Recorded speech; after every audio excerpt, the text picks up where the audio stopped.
Ayan, so ito yung ano natin. Ito yung 4x4 by 8 feet natin na pins concrete post molder na fix. Ito po ay fix. Okay? So adjustable din ito. Yan.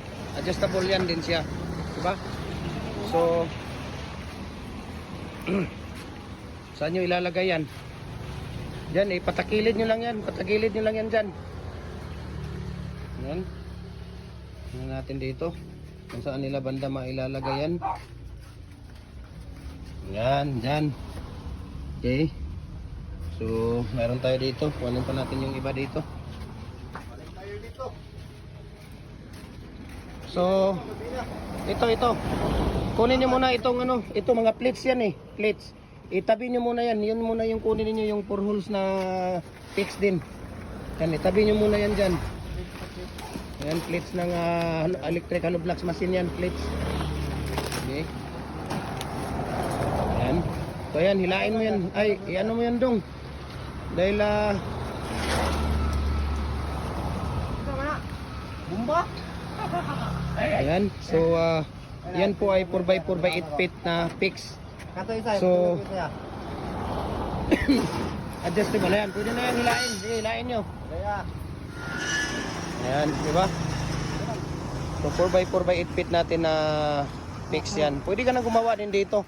4 feet, 5 feet, 6 feet, 7 feet hanggang 8 feet. Okay? Dahil ito po ay ano po ito? Dual. Pwede kang gumawa din dito ng tawag dito yung pins concrete post at dragon fruit post natin. Okay? Dual ito. So maraming paggagamitan dito yung ating ano, mga molder. Kaya tingnan mo. Di ba? Napakaganda oh. Di ba? So tingnan natin dito nga. Ayan oh. Oh, kitang-kita nyo naman sa mga mata siguro yan, di ba? Ayan oh. Oh. Daw saglit lang ha, mayroon akong ano diyan. Okay?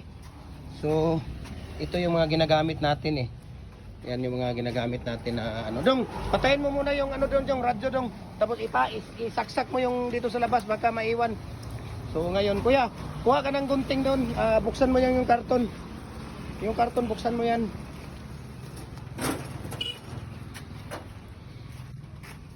So dito, marami tayo dito na mga molder din. Ano, yung ano natin dito. Ayan, mga decorative natin dyan. Ayan, kung makikita mo. Ayan, lower blocks, concrete bricks, hollow blocks. Ayan, para ilawin mo yan dong. Ilawin mo na yan. O yan, oh, kitang-kita nyo. Oh, di ba? Ayan, may mga lower blocks tayo na number 4. Mayroon na number 5 dito.